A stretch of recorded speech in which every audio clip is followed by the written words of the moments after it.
오늘의 왜 정치부 송찬욱 기자 나왔습니다. 자, 안철수 후보의 이 단일화 결렬 선언 이후에 지지율에 좀 변화가 있는 것 같던데요. 네. 왜 이재명 후보의 지지율이 오른 겁니까? 네, 이재명 후보 지지층이 결집하고 있다고 볼 수 있을 것 같습니다. 선거가 다가올수록 여야 후보 지지층이 결집하는 건 뭐 어떻게 보면 일반적인 현상일 수 있는데요. 네. 윤석열, 안철수 두 후보의 단일화 결렬이 이 이재명 후보 지지층 결집을 더 촉진시켰다. 또 이런 분석이 가능해 보입니다. 특히 이 부동층이 줄었는데 이 후보 선택을 망설였던 유권자가 이 후보 선택으로 돌아선 게 아니냐 이런 분석도 좀 가능할 것 같고요. 네. 단일화가 깨졌으니 뭐 한번 해볼 만하다. 그러니까 좀 뭉쳐보자.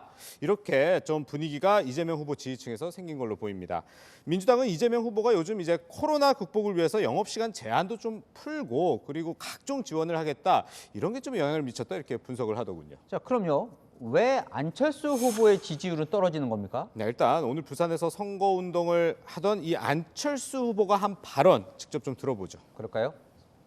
계속 뭐 이용하고 저희 표를 빼가려고 하는 만약에 그런 의도가 있다면 저희들은 국민들께서 그것에 대해서는 올바로 판단하실 거라고 생각합니다.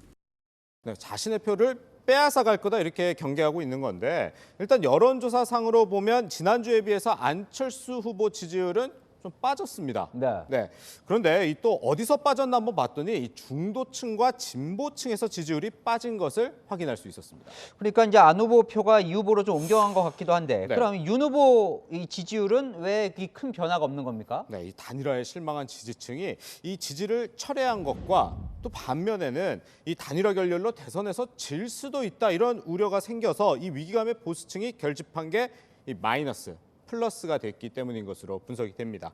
네, 다만 오늘 발표된 여론조사의 시점이 이 결렬 선언 전 그리고 이후 이렇게 모두 걸쳐져 있는 만큼 이 네. 단일화 결렬에 이 여론이 어떻게 좀 반응을 했는지 이건 좀 지켜봐야 될 것 같습니다.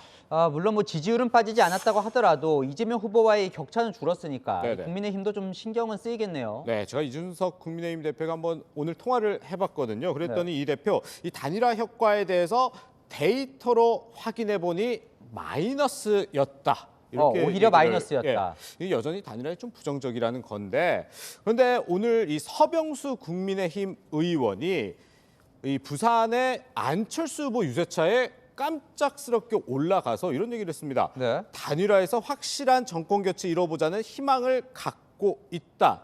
불씨를 살린 거라고 할 수 있겠죠. 이 안 후보가 또 이 국민의힘 의원을 유세차에 오르게 하고 이 단일화 관련 발언을 뭐 하게 놔둔 건데 네. 결국 이 단일화에 대한 생각 완전히 접은 건 아닌 것 같습니다. 참 선거가 다가오니까 매일매일 요동을 치네요. 네, 정치부 송찬욱 기자였습니다.